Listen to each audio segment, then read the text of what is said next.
না দিয়েও পরীক্ষা নেন। সুখ স্বাচ্ছন্দ্য সচ্ছলতা দিয়েও আল্লাহ পরীক্ষা নেন, আবার এগুলো কেড়ে নিয়েও আল্লাহ তাআলা পরীক্ষা নেন। এজন্য যে যে অবস্থায় থাকুক না কেন, এতে তার মনে করার সুযোগ নাই। একজন সম্পদওয়ালা, তার মনে করার সুযোগ নাই যে আল্লাহ মনে হয় ভালোবাসা দিছে। তার মনে করতে হবে এটা আল্লাহ তাআলা আমাকে পরীক্ষার জন্য দিয়ে থাকতে পারেন। আবার সমাজে অনেক মানুষ দিনদার, মুত্তাকি, পরহেজগার, ভালো মানুষ, অভাবে আছে। জাগতিক আসবাব তার কাছে অনেক নাই, সম্পদ অনেক নাই, টাকা পয়সা অনেক নাই। এই জন্য এই কথা মনে করার সুযোগ নাই যে আল্লাহ তাআলা মনে হয় তাকে ভালোবাসেন না, এই জন্য মনে হয় অভাব দিয়েছে। এটাও মনে করার কোনো সুযোগ নাই। তাহলে আল্লাহ তাআলা দিয়েও পরীক্ষা নেন, না দিয়েও পরীক্ষা নেন। কিন্তু কিছু মানুষ দিলে এটাকে পরীক্ষা মনে করে না, নেয়ামত মনে করে। আর অভাবে যখন পড়ে ওই অবস্থাটাকে সে পরীক্ষা মনে করে। আল্লাহ তাআলা সেই কথাই কেমন যেন আমাদের বলেন, ফাআম্মাল ইনসানু ইযা মাবতালাহু রাব্বুহু ফাআকরামাহু ওয়া না'আমাহু। আল্লাহ তাআলা যখন মানুষকে পরীক্ষা করার জন্য তাকে রিজিক দেন, সম্পদ দেন, সম্মান দেন, ফাআকরামাহু ওয়া না'আমাহু, তাকে সম্মানিত করেন, নেয়ামত দেন, এই মানুষটা তখন বলতে থাকে ফায়াকুলু রব্বি আকরামান, আমার রব আমাকে সম্মানিত করেছে। আবার যখন আল্লাহ তাআলা মানুষকে পরীক্ষা করার জন্য তার রিজিকের মধ্যে সংকীর্ণতা দেন, সম্পদ দিয়েছিলেন সেটাকে কেড়ে নেন, সম্মান দিয়েছিলেন সেটাকে কেড়ে নেন, ওই মানুষগুলো তখন কেমন যেন বলতে থাকে যে আমি সম্মান সম্পদের উপযুক্ত ছিলাম, কিন্তু আল্লাহ তাআলা আমাকে এগুলো থেকে বঞ্চিত করেছে। আল্লাহ তাআলা বলেন ওয়া আম্মা ইযা মাবতালাহু ফাকাদারা আলাইহি রিজকাহু। আল্লাহ তাআলা পরীক্ষা করার জন্য যখন মানুষের রিজিকের মধ্যে সংকীর্ণতা দেয়, তখন এই মানুষগুলো বলে ফায়াকুলু রব্বি আহানান, আমার রব আমাকে অসম্মানিত করেছে। মুফাসসিরিনে কেরাম বলেন মূলত সে বলতে চায় যে আমি সম্মান সম্পদের উপযুক্ত ছিলাম, কিন্তু আমার রব আমাকে এইগুলা থেকে বঞ্চিত করেছে। সে অভাবগ্রস্ত হওয়ার কারণে দোষারোপ করে আল্লাহ তাআলাকে। যেমন অনেক মানুষ সমাজে আছে এরকম, দেখবেন নির্বাচনে দাঁড়াইছে, হইতে পারে নাই, কিন্তু সে মনে করতেছিল তার ফিল্ড ভালো। এরপরে নির্বাচন পরবর্তীকালীন বক্তব্য অনুষ্ঠানে সে বক্তব্যের মধ্যে বলে হইয়াই গেছিলাম কিন্তু আল্লাহ হইতে দিল না। এরকম বলার লোক সমাজে আছে না নাই? কয় হইয়াই গেছিলাম মনে, কিন্তু আল্লাহ হইতে দিল না। এই ব্যক্তি মনে করে যে সে হওয়ার উপযুক্ত ছিল, আল্লাহ তাকে হইতে দেয় নাই। এখন বলেন তো, যেই বিষয়টার সাথে আপনার আমার কোনো সম্পৃক্ততা নাই, এমন কোনো বিষয়ের কারণে বা বিষয়ের ব্যাপারে আমাকে আপনাকে যদি কেউ দোষারোপ করে, আমি আপনি যতই দুর্বল হই না কেন, তার ওই মিথ্যা দোষারোপের ব্যাপারে প্রতিবাদ করব কি করব না? অবশ্যই আমরা আমাদের অবস্থান থেকে করব। তাহলে যেই মানুষগুলো বলে যে আমরা সম্মান সম্পদের উপযুক্ত ছিলাম কিন্তু আল্লাহ আমাকে দেয় নাই, বঞ্চিত করেছে, যারা এই কথা বলে তাদের কথার জবাব আল্লাহ তাআলা দিচ্ছেন। সাথে সাথে তারা কেন রিজিক সংকীর্ণতার মুখোমুখি হয়, আল্লাহ তাআলা এর কারণগুলো বর্ণনা করে দিয়েছেন। একটু পানি, গরম পানিটা একটু দিয়ে, হ্যাঁ। তারা কি বলে যে আমি সম্মান সম্পদের উপযুক্ত ছিলাম কিন্তু আমার রব আমারে দেয় নাই। আল্লাহ তাআলা তাদের এই কথার জবাবে প্রথমে বলেন কাল্লা, কখনোই নয়, কারণ তোমরা যেই দাবি করতেছো, যেই কথা বলতেছো, এমনটা কখনোই নয়। এর পর আল্লাহ রাব্বুল আলামিন রিজিক সংকীর্ণতার কিছু কারণ বর্ণনা করেন।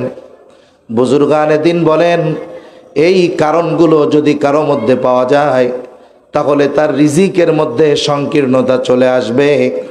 আর যদি কেউ এর বিপরীত কর্মগুলো করতে পারে, তাহলে আল্লাহ রব্বুল আলামিন তার রিজিকের মধ্যে প্রশস্ততা দিয়ে দিবে। আমরা আল্লাহ তাআলার কাছে মাঝে মধ্যে দোয়া করি, আল্লাহুম্মা রযুকনা রিজকান ওয়াসিআ, হায় আল্লাহ আপনি আমাদেরকে প্রশস্ত রিজিক দেন। আমরা দোয়া করি আল্লাহ বরকতময় রিজিক দেন।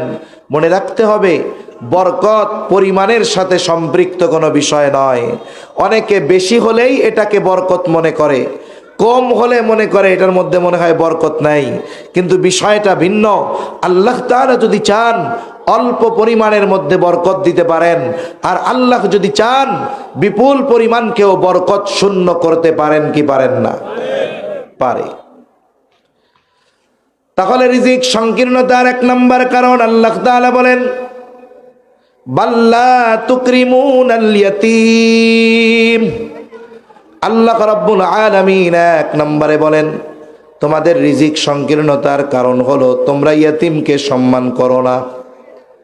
এখন কথা হলো, ইয়াতীম তো সাধারণত আমাদের চাইতে বয়সে ছোট হয়। ইয়াতীমকে সম্মান করা দ্বারা উদ্দেশ্যটা কি? বলে মূলত উদ্দেশ্য হলো যে তোমরা ইয়াতীমের হক যথাযথভাবে আদায় করো না। আমাদের সমাজে অনেক ইয়াতীম আছে, বিশেষ করে মাদ্রাসাগুলোর মধ্যে অনেক ইয়াতীম আছে। আমাদের আশেপাশে পরিবার পরিজন আত্মীয় স্বজন পাড়া প্রতিবেশী অনেক ইয়াতীম আছে। আমাদের উচিত, ইয়াতীম তো প্রথমত দুই ধরনের ধরা যায়, একটা হলো ধনী ইয়াতীম আর একটা হলো গরিব ইয়াতীম। ধনী ইয়াতীমকে বলে যার বাবা অনেক সম্পদ রেখে গেছে, নাবালেক কিন্তু বাবা অনেক সম্পদ রেখে গেছে, সেই ইয়াতীম ধনী ইয়াতীম। আর একজন বলে সে নিঃস্ব, তার বাপ তার জন্য কিছু রাইখাই যায় নাই, সে গরিব, সাথে সাথে ইয়াতীম। ইয়াতীম ধনী হোক আর গরিব হোক, সকল ধরনের ইয়াতীমের সাথে সদাচরণ করতে হবে, ভালো ব্যবহার করতে হবে। ইয়াতীমের সাথে সদাচরণ করা দরকার। রাসূল আকরাম সাল্লাল্লাহু আলাইহি ওয়াসাল্লামের কাছে একজন লোক এসে বলে, ইয়া রাসূলুল্লাহ সাল্লাল্লাহু আলাইহি ওয়াসাল্লাম, আমার হৃদয়টা বড় কঠোর, আমার মনটা বড় শক্ত, আপনি আমাকে এমন একটা আমল শিখিয়ে দেন যেই আমল করলে আমার কঠোর হৃদয়টা নরম হয়ে যাবে। নবীজি সাল্লাল্লাহু আলাইহি ওয়াসাল্লাম তাকে বললেন, আমসাহ রাসাল ইয়াতীম ওয়া আত'ইমিল মিসকিন, তুমি ইয়াতীমের মাথায় হাত বুলায় দাও আর মিসকিনকে খানা খাওয়াও, তাহলে তোমার কঠিন হৃদয়টাকে নরম বানায় দিবেন কে?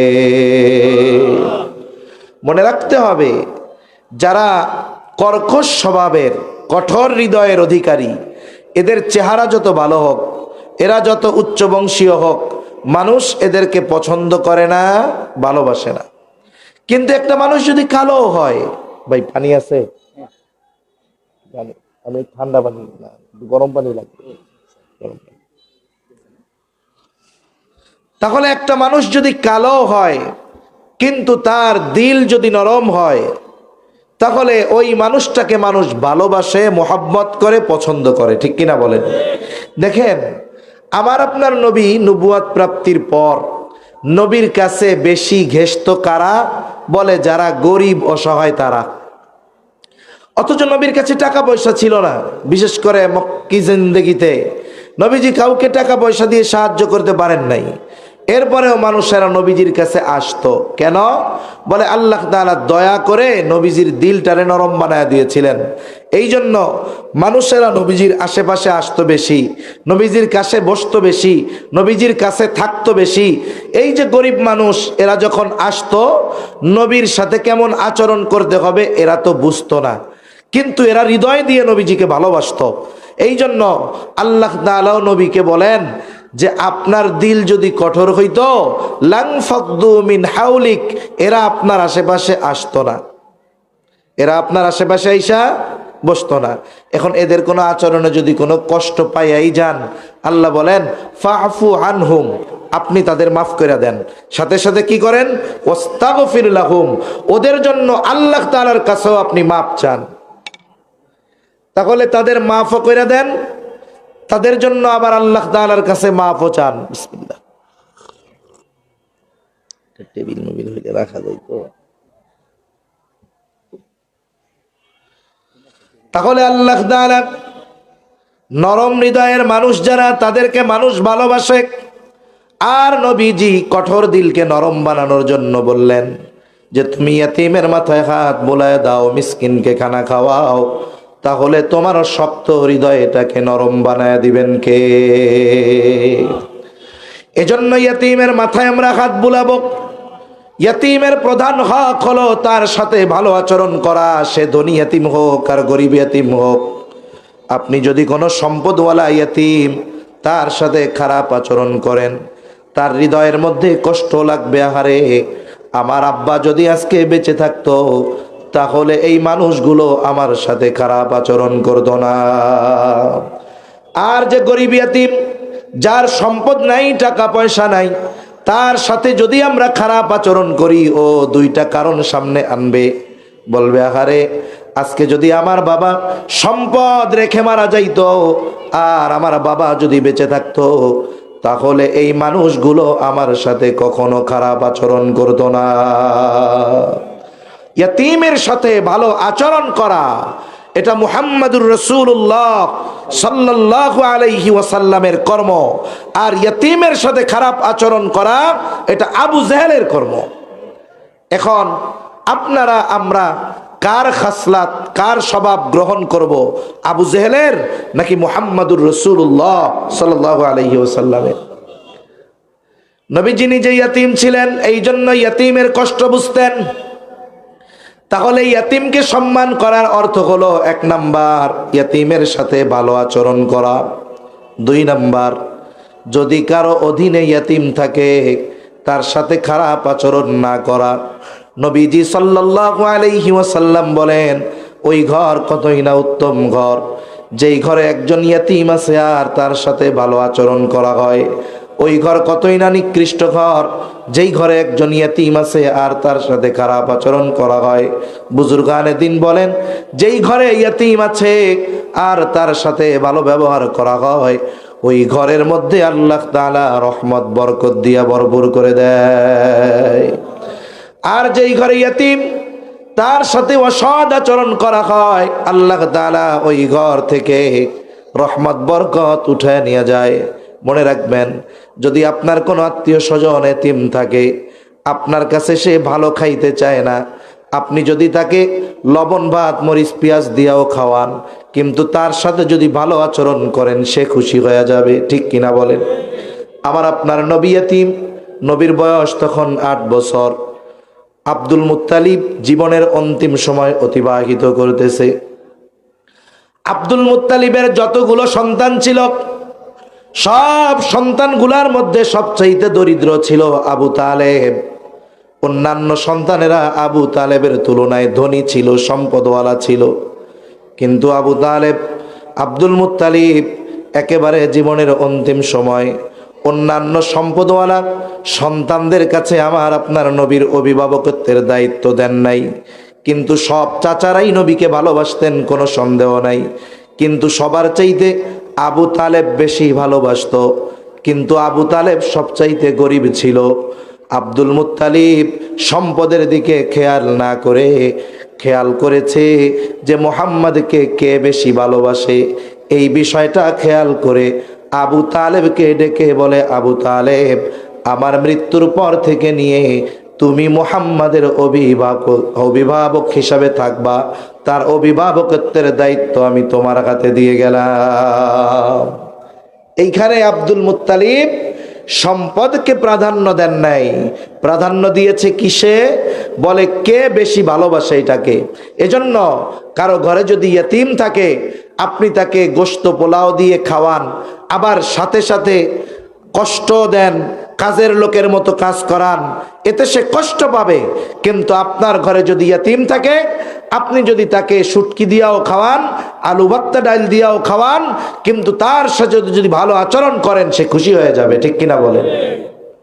এজন্য ভালো ব্যবহার করা দরকার ইয়েতিমের সাথে। আবার যদি কারো অ্যাবিলিটি থাকে, সামর্থ্য থাকে, আপনি ইয়েতিমের অভিভাবক হয়ে যেতে পারেন। কারণ মাদ্রাসায় অনেক ইয়েতিম থাকে, বাস্তব সমীকরণ হলো এনজিওরা এসেছিল এই দেশে দরিদ্র বিমোচনের জন্য, অসহায় মানুষকে সাহায্য করার জন্য, কিন্তু বাস্তবতা হলো এর বিপরীত।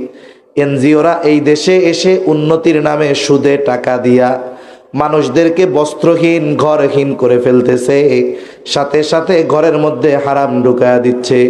এনজিওরা আসছিল দরিদ্রদের সাহায্য করার জন্য, এতিম অসহায়দেরকে সাহায্য করার জন্য, কিন্তু বাস্তবতা হলো এই কাজটা সবচাইতে বেশি করে এই ধরনের মাদ্রাসা।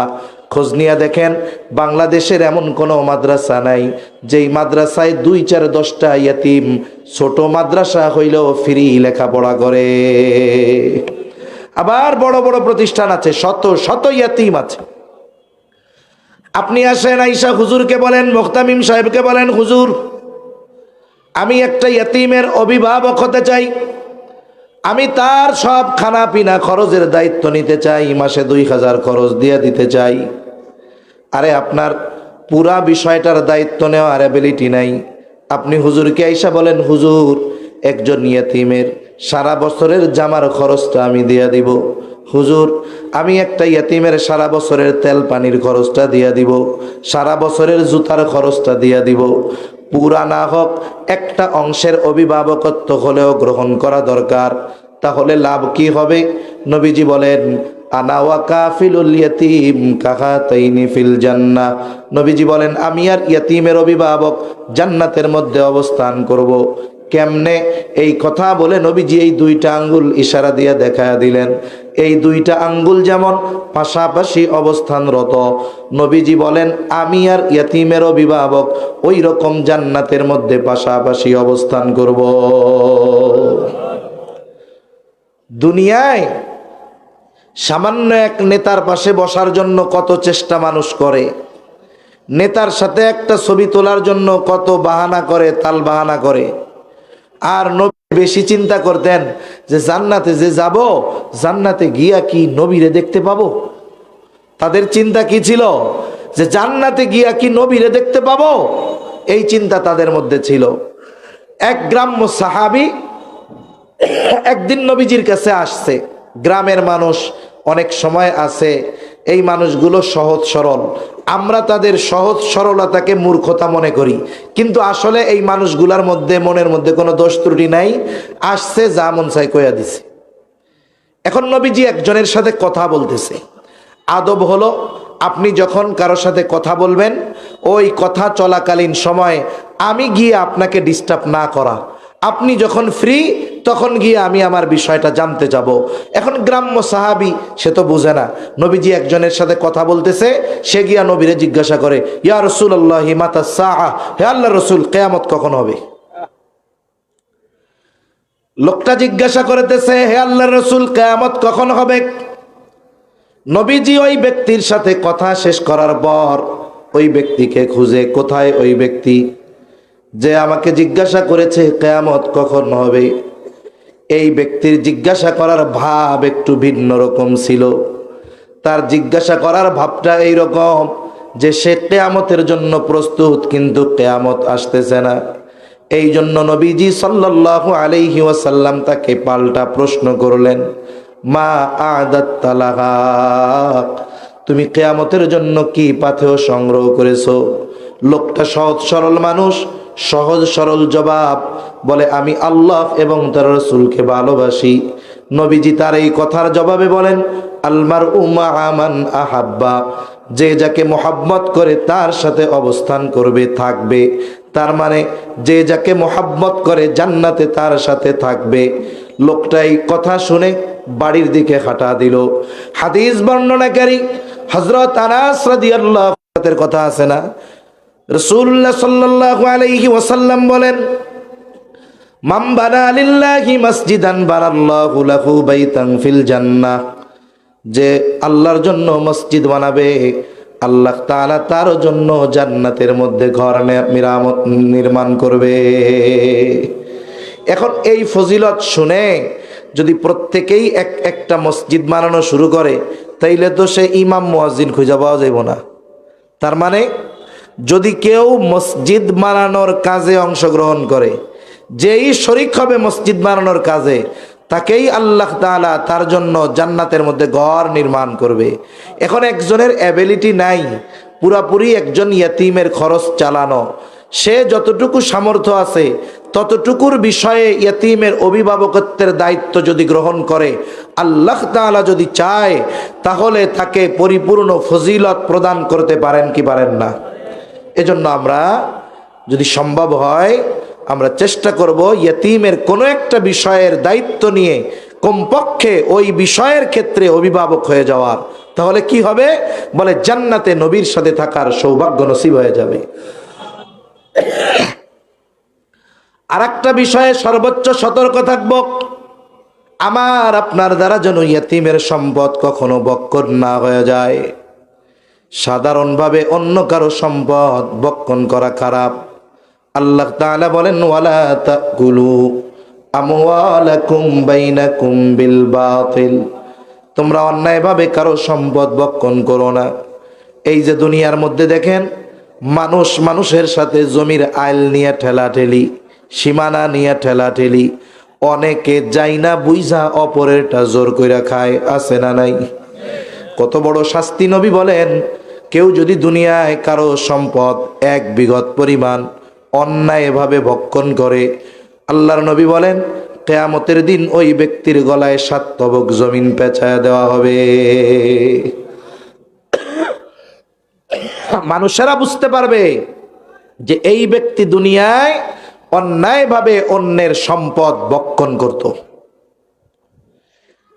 সাধারণভাবে সম্পদ ভক্ষণ করা বড় অন্যায় কাজ। আর ইয়তিমের সম্পদের ব্যাপারে আল্লাহ তাআলা ইয়তিমের সম্পদকে আগুন বলে অভিহিত করেছেন।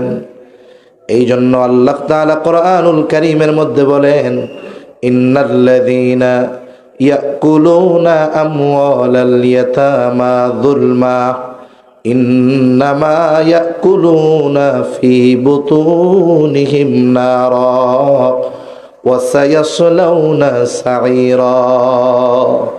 আল্লাহ তাআলা বলেন, নিশ্চয়ই যারা অন্যায়ভাবে জুলুম করে ইয়তিমের সম্পদ ভক্ষণ করে, ইন্নামা ইয়াকুলুনা ফি বুতুনিহিম নারা, তারা কেমন যেন আগুন দ্বারা তাদের পেট ভরপুর করে। বুঝে থাকলে জবান খুলে একটু জবাব দিবেন, বলেন তো আগুনের স্থান জান্নাত নাকি জাহান্নাম? আল্লাহ তাআলা বলেন, ওয়া সায়াসলাউনা সাঈরা, অচিরেই তাদের আবাসস্থল হবে জাহান্নাম। এই জন্য সাবধান, ইয়তিমের সম্পদ মাইরা খাওয়া যাবে না। অথচ সমাজে অনেক মানুষ আছে 2 ভাই, তারা 2 জন ভাই, বড় ভাই মারা গেছে, একটা ইয়তিম বাচ্চা দুনিয়ায় রেখে গেছে, কিছুই বোঝে না ছোট বাচ্চা। ছোট ভাই বড় ভাইয়ের মৃত্যুতে যত না শোকা হতো তার চাইতে বেশি আনন্দিত। চিন্তা করে যে আকারে জমির দাম বাড়তেছে আমার কলমা বাজারে একবারে মেন পয়েন্টে, বাবার 3 শতক জমি আছে, ওই 3 শতক যদি 2 ভাই ভাগ হইতো 1.5 শতক কইরা হইতো, না হইতো বিল্ডিং, না হইতো কোনো ঘর। এখন তো ভাই মারা গেছে, বাতিজা কিছু বোঝে না, সিস্টেমের অন্য জায়গা থেকে জমি টমি দিয়া ওই জমিটা নিজের নামে লেখা নিয়া সুন্দর মতো 5 তলা বাড়ি করছে, নিচে দোকান দিয়া ভাড়া দিয়েছে, 2 তলা থেকে নিয়া সুন্দর মতো 4 তলা ভাড়া দেয় আর বৈশা বৈশা খায়। কয় আলহামদুলিল্লাহ, কোনো টেনশন নাই, আমি মরার পরে আমার বাচ্চাকেও কোনো টেনশন নাই। আমি বলি শোনেন, ইয়তিমের সম্পদ মেরে হয়তো কাগজে কলমে কিছু সম্পদ বেড়েছে ঠিক, কিন্তু আপনি আপনার আখিরাতকে চূড়ান্তভাবে বরবাদ করে নিয়েছে। এরকম লোক সমাজে আছে না নাই? খবরদার, আমরা ইয়তিমের সম্পদ খাবো না। সর্বোপরি তো এই চিন্তা থাকা দরকার, আমি যখন দুনিয়া থেকে যাব আমার উপরে যেন কোনো মানুষের হক না থাকে। নবীজি সাল্লাল্লাহু আলাইহি ওয়াসাল্লাম ওফাতের সম্ভবত 8-9 দিন আগে, তখনও তিনি অসুস্থ, নবীজি আসছেন, আইসা বলতেছেন যে তোমরা যদি আমার কাছে কোনো কিছু হক পাও তাইলে তোমরা আমার কাছ থেকে সেটা নিয়ে নাও। আমি চাই না এই অবস্থায় আল্লাহর কাছে যেতে যে কেউ আমার কাছে কোনো হক পাবে। অথচ চিন্তা করে দেখেন, আমরা মানুষেরটা মেরে খাইতে কোনো দ্বিধাদ্বন্দ্বের মধ্যে পড়ি না। চিন্তা করি যে আমার সম্পদ বাড়তেছে কিন্তু আখেরাত বরবাদ হচ্ছে, এ চিন্তা আমাদের মধ্যে নাই। এখন কথা হলো, তাহলে যেই মানুষগুলো ইয়তীমের সাথে সদাচরণ করে না তথা ইয়তীমের হক আদায় করে না, এই মানুষগুলোর রিজিকে সংকীর্ণতা আল্লাহ তাআলা দেন। এ দুনিয়াতে তার অনেক থাকতে পারে কিন্তু আল্লাহ তাআলা তাকে ভোগ করতে দেয় না। অনেক মানুষ আছে না, দৈনিক চাইলে একটা গরু জবাই দিয়ে খাইতে পারবে প্রতি বেলায়, কিন্তু আল্লাহ তাআলা 30 বছর বয়সে এমন রোগ দিছে, ডাক্তার বলে তোমার তো সব কিছু শেষ, কিডনিও শেষ, হার্ট শেষ, ডায়াবেটিক্স আছে, হাই প্রেশার আছে, যা খাবা তাইতে ক্ষতি। কয় ডাক্তার বাইচা তো থাকতে হবো, খামু কি? বলে আলা চাউলের যাও খাবা। আলা চাউলের যাও চেনেন? খাবা খাবা, আবার কিন্তু লবণ দিতে পারবা না। এখন কন্ত লবণ ছাড়া আলা চাউলের যাও। গ্রাম অঞ্চলে গরু ছাগলের স্বাস্থ্য বাড়ানোর জন্য ফ্যান খাওয়ায়, ভাতের মাড় খাওয়ায়, সাথে ভাত দেয়। এখন মনে করেন দিছে কিন্তু লবণ দিতে মনে নাই। গরু ছাগলের সামনে নিয়ে দিবে যখন, জিব্বাটা বাইর করে এক চাটা দিয়া বলবে দূর, এটা কি খাওয়া যায়? ঠিক কিনা বলেন? তাহলে চিন্তা করে দেখেন, আল্লাহ যদি চায় সম্পদের পাহাড় থাকবে, কিন্তু এমন গেড়া কলে আল্লাহ ফালায়া দিবে, এমন খাবার খাওয়াবে যেটা গরু ছাগলেও খায় না। এজন্য মনে রাখতে হবে, সম্পদ বেশি হলেই এর মধ্যে বরকত থাকে না, আবার সম্পদ কম হলেই বরকত শূন্য হয়ে যায় না। তাহলে আল্লাহ তাআলা বলেন রিজিক সংকীর্ণতার 1 নম্বর কারণ, তোমরা ইয়তীমকে সম্মান করো না, অর্থাৎ ইয়তীমের হক যথাযথভাবে আদায় করো না। 2 নম্বর, ওয়ালা তাহাদ্দুনা আলা তুআমিল মিসকিন। আল্লাহ রাব্বুল আলামিন বলেন তোমরা নিজেরা মিসকিনদের তো খানা দাওই না, অপরকেও খানা প্রদানে উৎসাহ দাও না। এখানে দ্বিতীয় বিষয় উল্লেখ করার মাধ্যমে প্রথম বিষয়টা চলে আসছে। যেমন 2-এর মধ্যে 1 পাওয়া যায় কি যায় না? 2-এর মধ্যে 1 আছে।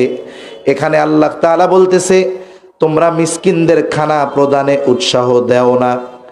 এখন বলেন তো, যে নিজে মিসকিনদের খানা খাওয়ায় না, আমি 9টা পর্যন্ত করব ইনশাল্লাহ, 10 মিনিট। এখন দেখেন, খানা খাওয়ানো সাধারণভাবে ফজিলতের কাজ। নবীজির কাছে এক ব্যক্তি আসছেন, এসে নবীজিকে জিজ্ঞাসা করে আইয়ুল ইসলামি খাইর, ইসলামের মধ্যে সর্বোত্তম আমল কোন? ধনীকে খানা খাওয়ায় আল্লাহর জন্য, বলেন তো সওয়াব আছে না নাই? ধনীর খাবারের প্রয়োজন নাই, কিন্তু যদি আল্লাহর জন্য খাওয়ানো হয় এতেও সওয়াব আছে। বলেন এখন ধনীকে খাওয়াইলে যদি সওয়াব হয়, যে মিসকিন যার খাবার নাই তাকে যদি খানা খাওয়ানো হয় সওয়াব বেশি না কম? একজনের প্রয়োজন নাই, তারে যদি খাওয়াইলে সওয়াব হয়, তাইলে যার প্রয়োজন আছে তারে খাওয়াইলে সওয়াব বেশি হবে না কম হবে? 2টা বিষয় হবে এইখানে। বলে 1 নাম্বার, সে ক্ষুধার্ত মিসকিন, এই যে তাকে খানা খাওয়ানো হলো, সাধারণভাবে খানা খাওয়ানোর সওয়াব পাওয়া গেল। 2 নাম্বার বলে খাবারটা তার প্রয়োজন ছিল, খানা খাওয়ানোর মাধ্যমে তার প্রয়োজন মেটানো হলো, সওয়াব দ্বিগুণ। আবার হাদিসের মধ্যে আসছে, এক মুসলমান যখন অপর মুসলমানের কোনো প্রয়োজন মিটাবে, আল্লাহ রাব্বুল আলামিন ওই ব্যক্তির দুনিয়া আখিরাতের প্রয়োজন মিটায় দেয়। এজন্য অনেক সময় গরিব দরিদ্র অসহায় যেগুলা চেনা যায়, অনেকগুলা আছে ওগুলা দেখলে বোঝা যায় যে টাকা নিয়ে কি খাইব। আবার সাধারণভাবে মানুষ অনেক সময় অসহায় মানুষ আছে, একটা মানুষ সে ধোকা দিচ্ছে কি না দিচ্ছে আল্লাহ জানে আর সে জানে। আমার কাছে আসছে যে হুজুর 10টা টাকা দেন, একটা রুটি খামু। আমি টাকা না দিয়ে তারে রুটিটা কিনে দিলাম। আমার কাছে টাকা নাই, পাশে বন্ধু আছে, আমি বললাম বন্ধু একটা রুটি কিনে দাও না 5 টাকা দিয়া। এখনো 5 টাকা দিয়ে ওই ব্যক্তিকে রুটি কিনে দিল। তাহলে কি হইল? বলে আমি টাকা দিতে পারি নাই, খাওয়াইতে পারি নাই, অসুবিধা নাই, এই যে উৎসাহ দিছি, আমার উৎসাহে ও যখন কিনা খাওয়াইছে, বলে ও টাকা খরচ কইরা যেই সওয়াব পাইছে আমি উৎসাহ দিয়া সেই সওয়াব পাইছি। সুবহানাল্লাহ। তাহলে মিসকিনদের খানা খাওয়াইলে দ্বিগুণ সওয়াব। কয় গুণ? এখন যদি ওই মিসকিন আপনার প্রতিবেশী হয় তাইলে 3 গুণ সওয়াব। কয় গুণ সওয়াব? জোরে গণ। 1 নাম্বার সাধারণভাবে খানা খাওয়ানোর সওয়াব। 2 নাম্বার প্রয়োজন মেটানোর সওয়াব, 3 নাম্বার প্রতিবেশীকে অভুক্ত রাইখা যদি কেউ পেট পুইরা খায়, নবীজি বলেন সে প্রকৃত মুমিন হতে পারে না। এই যে প্রতিবেশীর হক আদায় করা হয়, তাহলে প্রতিবেশী যদি অভুক্ত দরিদ্র মিসকিন হয়, তাকে খাওয়াইলে 3 গুণ সওয়াব হয়। এজন্য মিসকিন অসহায় যারা, এদেরকে আমরা খানা খাওয়াবো। ভালো না পারি, যা অ্যাবিলিটি আছে, যতটুকু সামর্থ্য আছে ততটুকু খাওয়াবো, বলেন ইনশাআল্লাহ। দেখেন সাধারণভাবে খানা খাওয়ানোতে ফজিলত। আপনার আত্মীয় স্বজনরে বিয়ায় দাওয়াত দিছেন, আপনার পোলার বিয়া, মাইয়ার বিয়া, বলেন তো এই যে দাওয়াত দিয়ে খাওয়াবেন, ফজিলত আছে না নাই? জোরে বলেন আছে না নাই? এখন খাওয়াইয়ে যে টেবিল পাইতে বইয়া থাকবেন, ফজিলত আছে না নাই? কেন নাই? টাকা ফজিলত না? ওইটাই তো বড় বিজনেস মিয়া। কতজন চিন্তা করে, হায় রে 2 লাখ সুদের উপরে নিয়ে ব্যয় করছি, 2 লাখ ব্যবসা হয়েছে, সুদের টাকাও শেষ, 4 লাখ পাইছি, 2 লাখ বিজনেস। চিন্তা করে আল্লাহ রে, আরো কয়টা যদি দিতা বলাবান কামিত হইতো, ব্যবসা তো ভালোই জমছে। মনে রাখবেন, এই যে দাওয়াত দিয়ে এনে খাওয়ায়ে টাকা নেওয়া বা বাহানা করা, এগুলো ডাকাতির নামান্তর। এগুলো কি, জোরে বলেন? আমরা যারাই খাওয়াই, কার জন্য খাওয়াবো? আমার প্রতিবেশী দরিদ্র খাওয়াইছি। অনেক সময় অনেকে কি করে, খাওয়ায় টাওয়া কয় আমার এই কামটা করে দে, এখন ও কাম করে দিল না, এখন খোটা মারে, তোরে সেই দিন গোস্ত দিয়া খাওয়াইলাম, আমার কামটা করে দিলি না। আছে না নাই এরকম? আপনি তাইলে আল্লাহর জন্য খাওয়াইছেন নাকি? খোটা দিছেন কেন? খোটা দিয়া অভ্যাসটা কি জানেননি? খোটা দেওয়া কাম হইলো ওই রকম। কুকুর কি করে জানেন? খাইয়া টাইয়া যখন আর না পারে বমি করে ফেলায় দেয়, একটু পরে ওই বমি আবার খায়। যারা খোটা দেয় ওদের অভ্যাস হইলো ওইটার মতো। আমরা মানুষকে দাওয়াত দিয়ে খাওয়াবো, আত্মীয় স্বজনকে দাওয়াত দিব, তাদের কাছে কোনো বিনিময়ের আশায় নয়। সাহাবায়ে কেরাম খাওয়াইছে বিনিময়ের আশায় নয়। বলে কি জন্য খাওয়াইছে?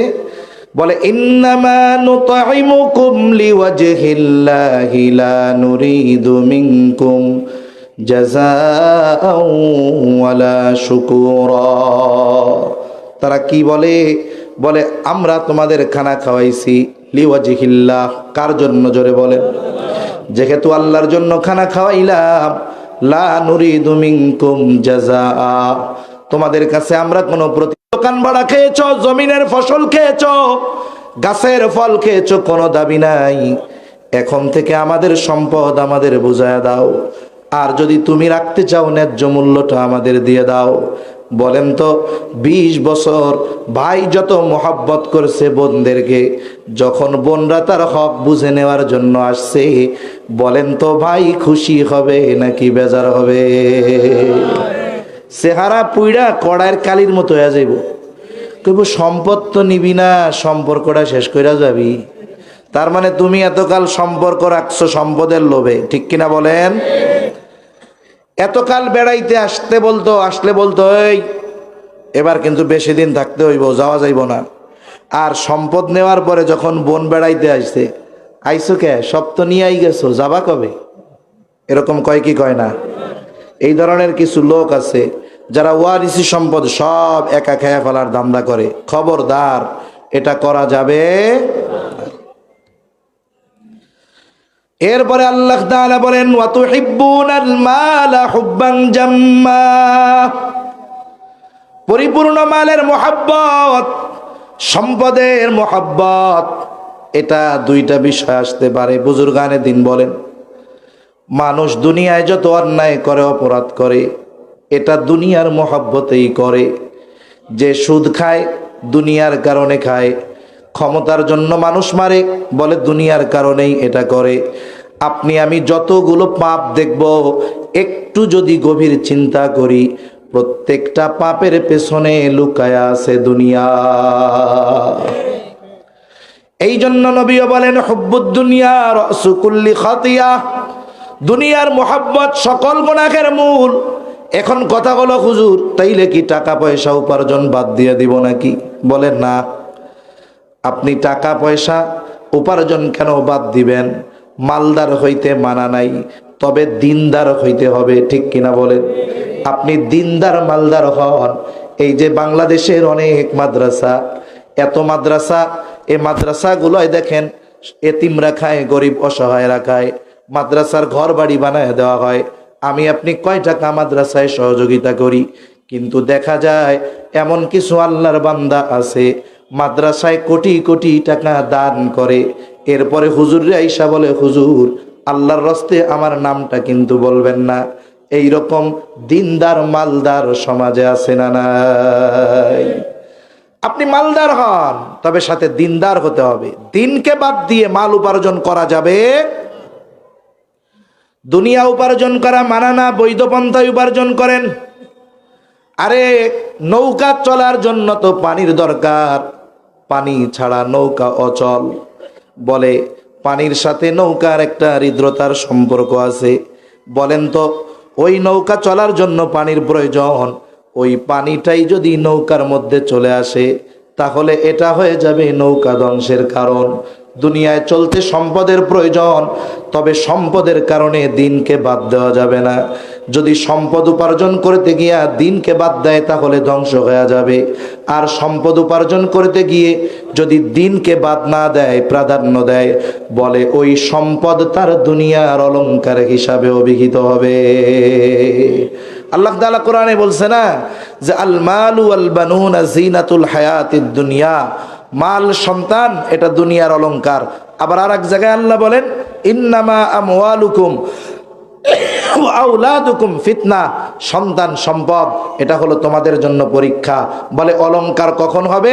দিনকে ঠিক রেখে যখন সম্পদ উপার্জন করবে। ঠিক কিনা বলেন? এখন আসেন, কথা শেষ। আমরা যদি ইয়াতিমদেরকে তার হক আদায় করি, সাথে সাথে মিসকিনদেরকে খানা দেই, ওয়ারিসি সম্পদ যার যতটুক হক যথাযথভাবে দিয়ে দেই, আরে দুনিয়া উপার্জন করতে গিয়ে যদি দিনকে প্রাধান্য দেই তাহলে কি হবে? বলে আল্লাহ তাআলা আমাদের রিজিকের মধ্যে বরকত দিয়া দিবে। ঠিক কিনা বলেন? আর যদি এর ব্যতিক্রম করি, ইয়াতিমের হক আদায় না করি, মিসকিনদের খানা না দেই, সাথে সাথে ওয়ারিসি সম্পদ ভক্ষণ করি, দুনিয়া উপার্জন করতে গিয়ে দিনকে দূরে ছুঁড়ে ফেলি, তাহলে কি হবে? বলে কাগজে কলমে টাকা পয়সা কিছু বাড়বে, কিন্তু ভোগ করে যাইতে পারবা না। সাথে সাথে কি আছে? বলে আখিরাতের শাস্তি তো রয়েই গিয়েছে। ঠিক কিনা বলেন? এজন্য আজকের আলোচনা, আমরা যদি আমাদের রিজিকের মধ্যে বরকত চাই, প্রশস্ত রিজিক চাই, এই চার কাজ করব। কোন চার কাজ? ইয়াতিমদের হক আদায় করব, মিসকিন ও সহায়দের খানা দিব, ওয়ারিসি সম্পদ যে যতটুকু প্রাপ্য, বোন ফুফু যে আছে তাদেরটা যথাযথভাবে তাদের প্রদান করব। আর দুনিয়া উপার্জনের ক্ষেত্রে দিনদারিত্বকে প্রাধান্য দিয়ে দুনিয়া উপার্জন করব। তাহলে আল্লাহ তাআলা আমাদেরকে বরকতময় প্রশস্ত রিজিক দান করবেন। যেই দোয়া আমরা আল্লাহর কাছে করি, আল্লাহুম্মা রযুকনা রিজকান ওয়াসিআ, হে আল্লাহ আপনি আমাদেরকে প্রশস্ত রিজিক দান করেন। আল্লাহ তাআলা এই আমলগুলোর মাধ্যমে আমাদেরকে প্রশস্ত রিজিক দান করবেন, রিজিকের সংকীর্ণতা থেকে আল্লাহ হেফাজত করবেন।